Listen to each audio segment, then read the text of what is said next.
Have you noticed how some people finally get the life they prayed for and then somehow lose it faster than anyone expected?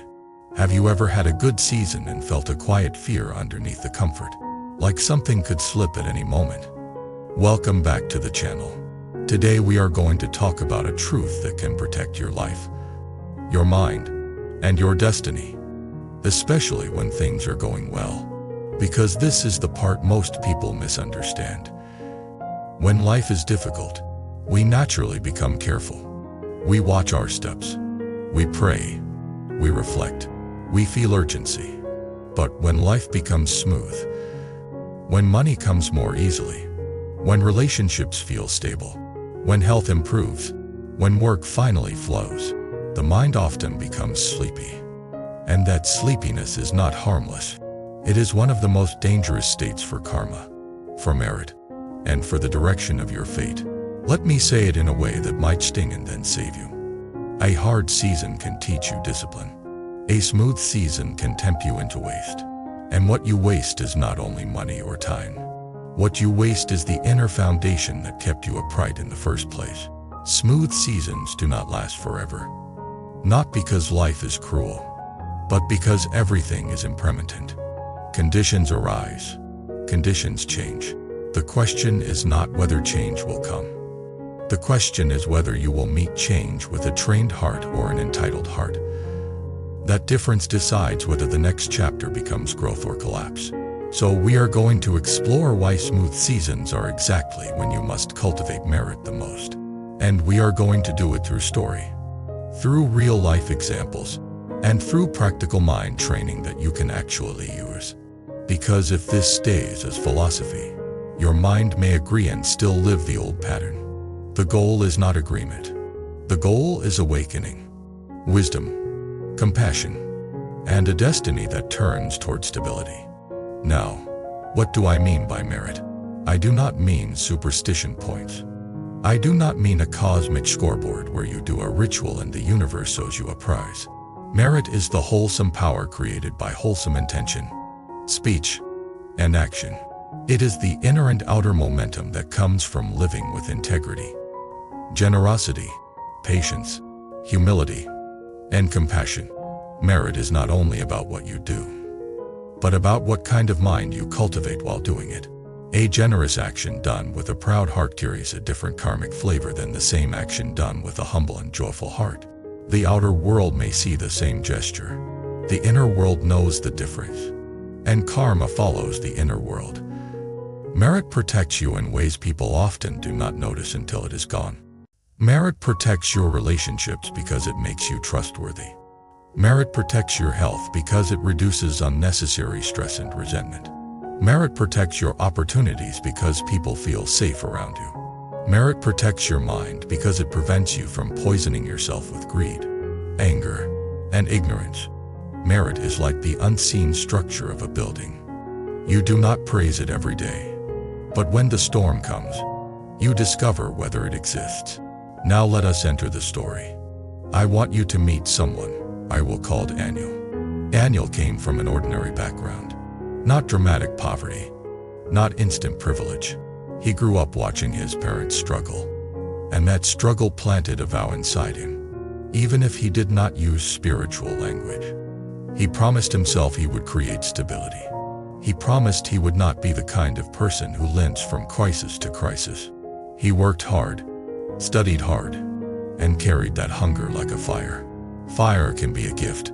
Fire can also burn you. At first, the fire helped him build. Daniel found a good job. He moved up quickly. He was disciplined. He saved money. He became known as dependable. He also did something important in the early years without fully understanding it. He cultivated merit. He was respectful.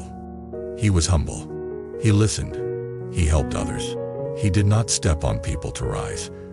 He felt grateful because he remembered what it was like to have less. Gratitude is a quiet guardian. It keeps arrogance from taking the throne. Years passed. Then the smooth season arrived. The salary increased. The bonuses came. The apartment upgraded. The car upgraded. He began to feel what many people secretly crave. And relief is beautiful. But relief can also be a doorway into sleep.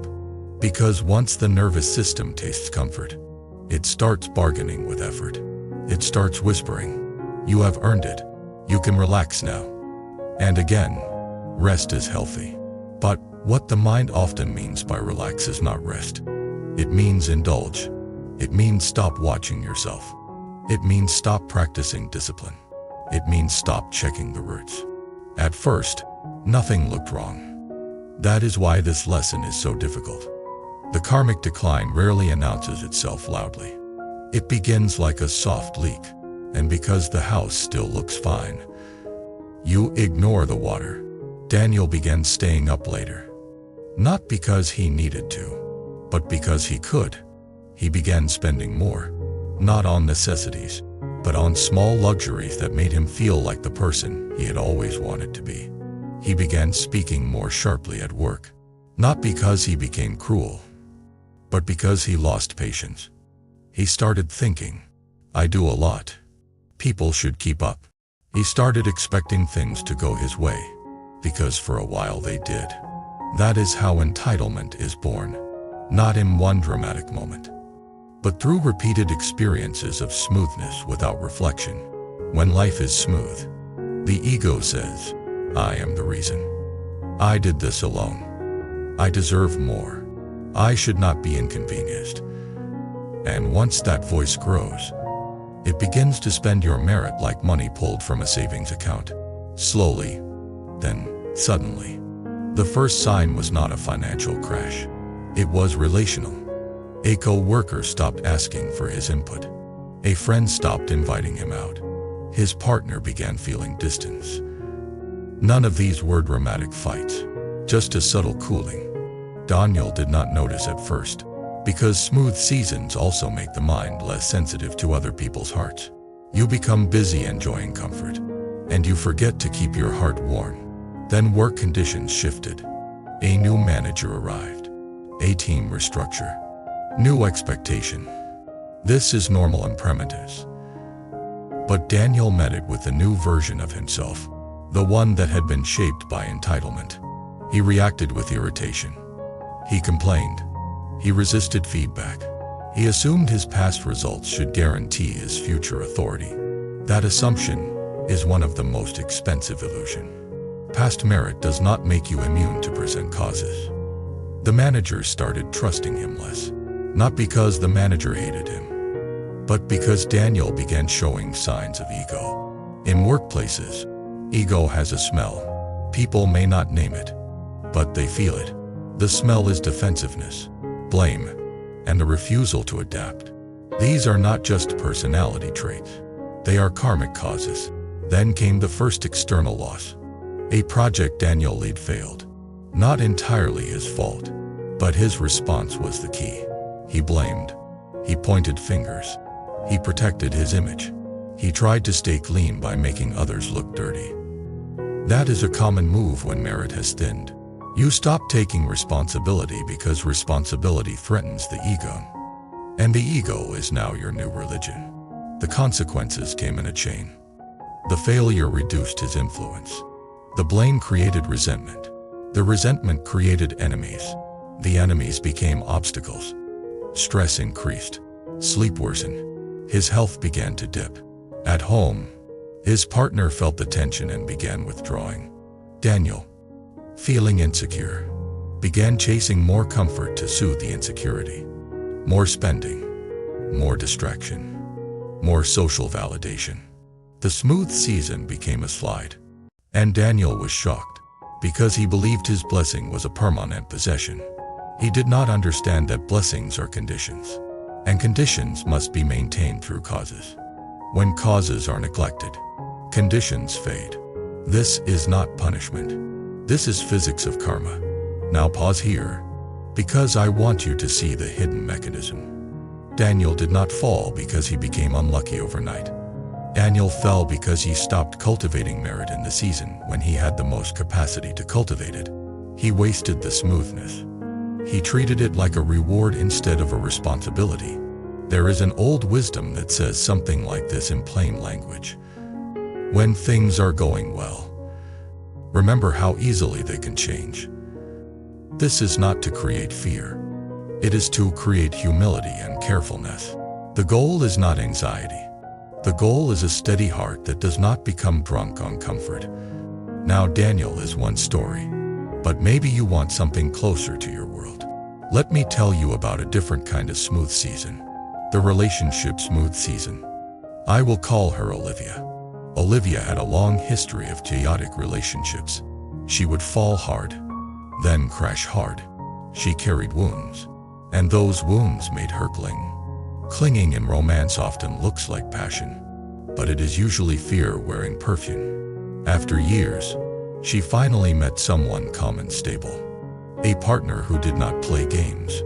A partner who communicated. A partner who showed up.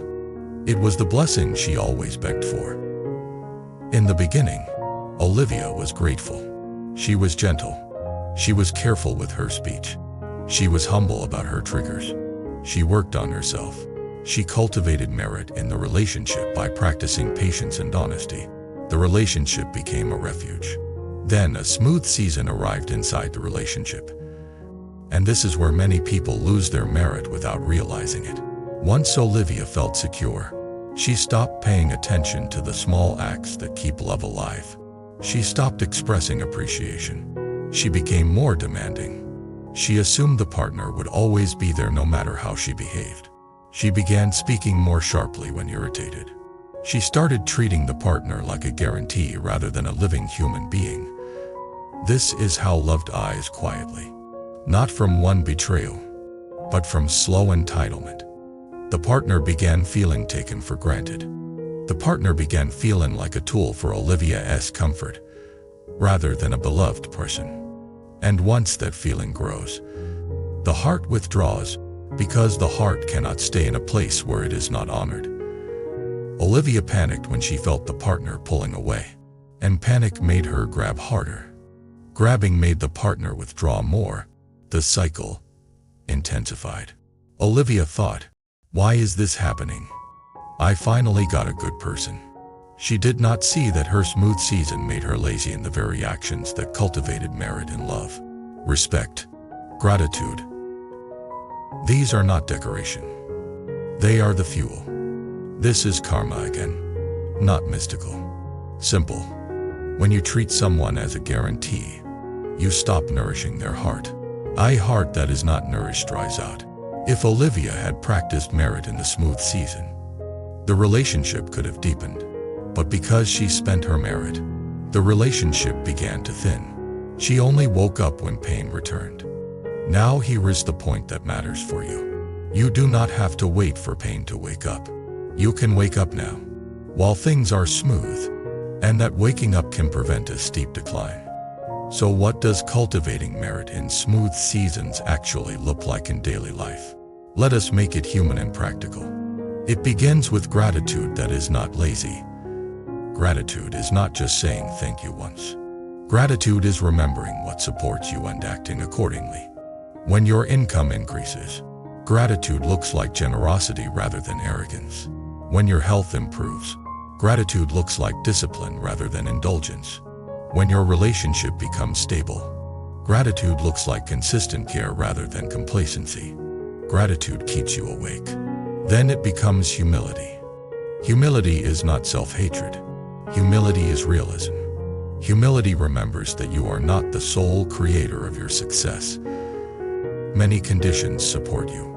Other people's labor, teachers, parents, friends, society, timing, health, luck, even the absence of certain disasters.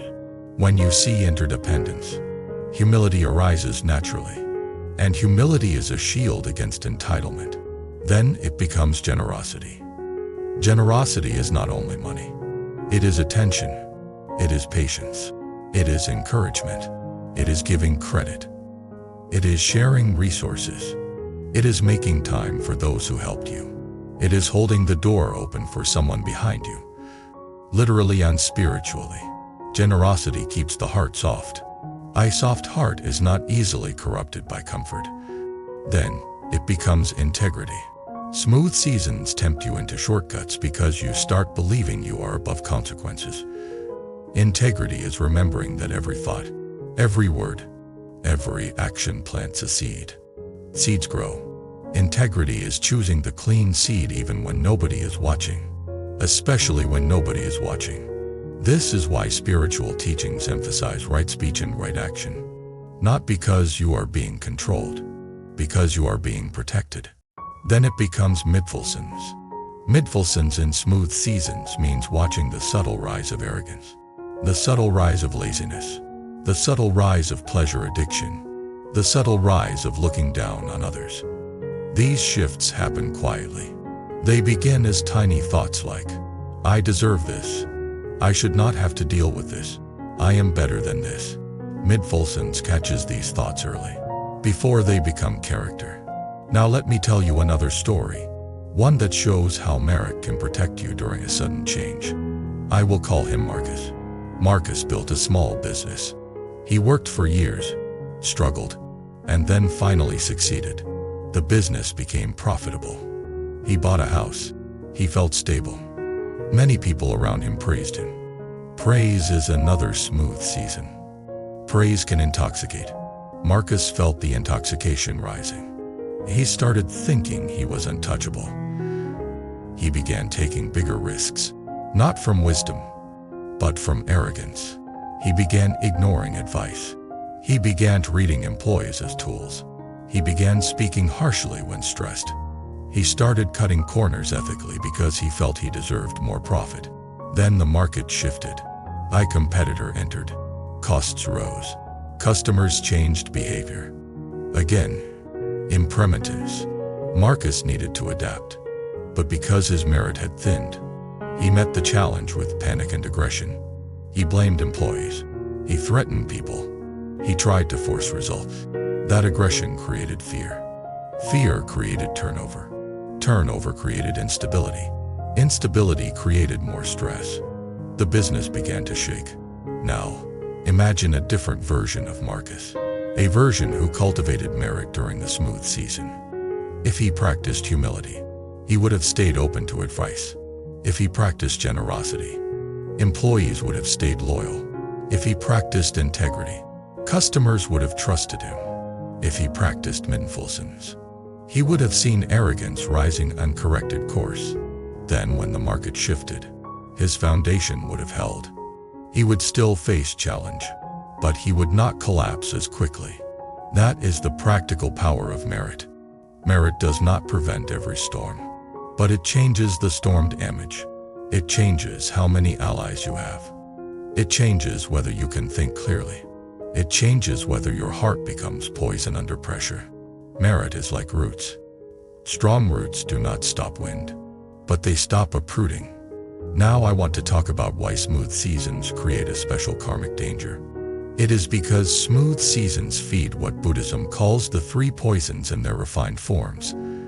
Greed becomes refined as lifestyle expansion. You start needing more comfort to feel normal. Your baseline rises, and then you cannot feel satisfied. You earn more, but you feel poorer inside because your desire expanded faster than your gratitude. Anger becomes refined as impatience. You become less tolerant of inconvenience. You think the world should move faster for you. You treat people as obstacles rather than beings. That impatience leaks into your speech. Harsh speech creates harsh worlds. Ignorance becomes refined as forgetfulness. You forget impermanence. You forget how easily conditions change. You forget that your mind must be trained. You forget that you are still a human under karma. This forgetfulness is spiritual sleep. So the smooth season is dangerous not because comfort is evil, but because comfort can quietly strengthen the poisons unless you practice. And here is a key point. Many people think practice is only for hard seasons, like a medicine you take when sick. But practice is also for good seasons, like nutrition you take to stay strong. If you only practice when suffering hits, your practice becomes a panic response rather than cultivation. Cultivation is daily. It is steady. It is boring sometimes, and it is what creates a stable destiny. Now, You might be thinking, does this mean I cannot enjoy my smooth season? No. Enjoyment is part of life. Joy is beautiful. The problem is not joy. The problem is intoxication. There is a difference between enjoying and becoming drunk. Enjoying says, I am grateful for this meal. I will eat with awareness. I will not waste. I will share. I will not harm my body through excess. Intoxication says, I deserve this. Give me more. I should never be uncomfortable again. I will numb anything I do not like. Enjoying creates merit. Intoxication burns merit. Now let me bring in a teaching that often helps people. Think of merit like a bank account, but not in a greedy way. In a protective way. When you have surplus, you save. When you have surplus, you invest in what will protect your future. You do not spend everything because you feel rich today. You plan because you know conditions change. Merit is similar. When life is smooth, you have surplus energy, surplus time, surplus attention, surplus money, surplus stability. Use that surplus to cultivate virtue, to serve others, to repair relationships, to practice generosity, to deepen meditation, to strengthen humility. That surplus becomes your spiritual savings. Then when life becomes rough, you draw from it. You draw from patience. You draw from trust. You draw from supportive relationships you cultivated through kindness. You draw from the calm mind built by daily practice. This is how smooth seasons protect rough seasons. Now I want to offer you a scene you can recognize. Imagine you are in a smooth season, and you start to feel bored. Many people do. Smoothness can reveal an inner emptiness that struggle used to cover. When life is hard, you feel purpose because you are surviving. When life becomes easy, you sometimes feel lost. That lost feeling can lead to dangerous craving. People start creating drama. They start seeking stimulation. They start gambling with their blessings. Not because they are evil, but because they do not know how to hold peace. This is why smooth seasons require wisdom. Peace is not only a reward. Peace is a responsibility. You have to learn how to live inside peace without destroying it. What do you do with boredom in a smooth season? You turn it into cultivation. Boredom is often the mind begging for meaning. Meaning is found through service, learning, and inner practice, not through louder entertainment. So you can ask yourself, while life is smooth, what kind of person am I becoming? Am I becoming more generous or more self-centered? Am I becoming more humble or more proud? Am I becoming more mindful or more careless? Am I becoming more compassionate or more judgmental? These questions are not moral weapons. They are mirrors. Mirrors keep you awake. Now let me share a personal style reflection, because this is where many viewers feel a deep connection. I have seen people who came from nothing, fought hard, and then reached a peak. And the moment they reached the peak, they lost the habits that got them there. They stopped listening. They stopped caring. They stopped being grateful. They started treating others as less. They began spending their life like they could never be poor again. Then a storm came, because storms always come, and they collapsed faster than expected. Not because they were cursed, but because they removed the foundation. I have also seen the opposite. People who entered a smooth season and became even more gentle, even more generous, even more humble. They did not hide their success, but they carried it with dignity. They did not become lazy with their mind. They kept meditating. They kept learning. They kept apologizing quickly. They kept serving. When storms came, they bent, but they did not break. That is merit. Now I want to bring this home with a final story. One that shows how destiny can turn upward when you cultivate merit during good times. I will call her Grace. Grace had a long, hard season. Debt, stress, family conflict. She practiced patience. She practiced mindfulness. She practiced generosity even when she had little. Not as a transaction, but as a way to keep her heart human. Then, Slowly, her life improved. She found a better job. Her finances stabilized. Her relationships softened. She entered a smooth season. In the smooth season, Grace made a quiet vow. She said, "I will not waste this. I will use stability to cultivate more stability." So she began helping her parents calmly without resentment. She began giving small donations regularly. She began volunteering once a month. She began speaking less gossip and more encouragement. She began protecting her sleep and health. She began studying wisdom teachings and applying them in daily life. She began repairing old friendships.